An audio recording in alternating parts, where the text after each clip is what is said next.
Lava tubes of Etna volcano in the southern Italy in the island of Sicily. Many of us heard about the lava tubes since the Apollo program to the moon.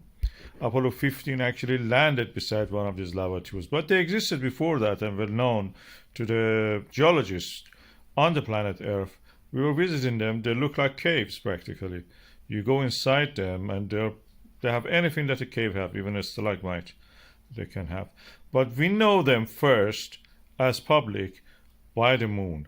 That is the one of the lunar soils that we think that there's a lava tube under it. On the planet Mars, we have them. We know them because we saw first on the Earth. On the moon, they exist like that. You see a chain of craters like this. We actually have landed beside one of them, as I told that Apollo 15 did that. Beside the Hadley Reel, it is a lava tube. The roof of it has collapsed. We even went beside it and just had these lovely pictures, accurate pictures showing layering of lava on the wall of this lava tube. Only 1 kilometer wide. It is quite big in the Earth standards.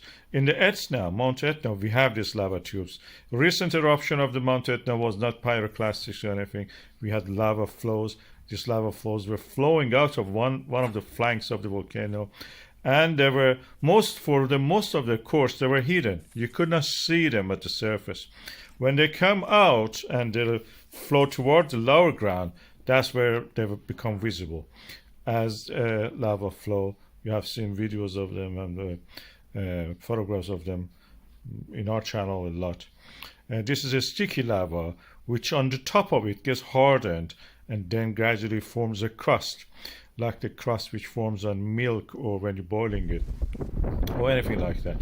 As you can see here, they're all the time coming out of the this volcanic eruption at the Etna. They form glass, and that's the reason when they fall, you can see the crackling of the glass breaking as if. It's a familiar sound. Many of you may have the question that what is this sound we hear from the lava? This is how they form. Volcano erupts, creates a pathway for itself. The next eruption creates a crust over top of it. And that crust hardens. The lava continues underneath to flow because it's protected from the environment, forms lava tube.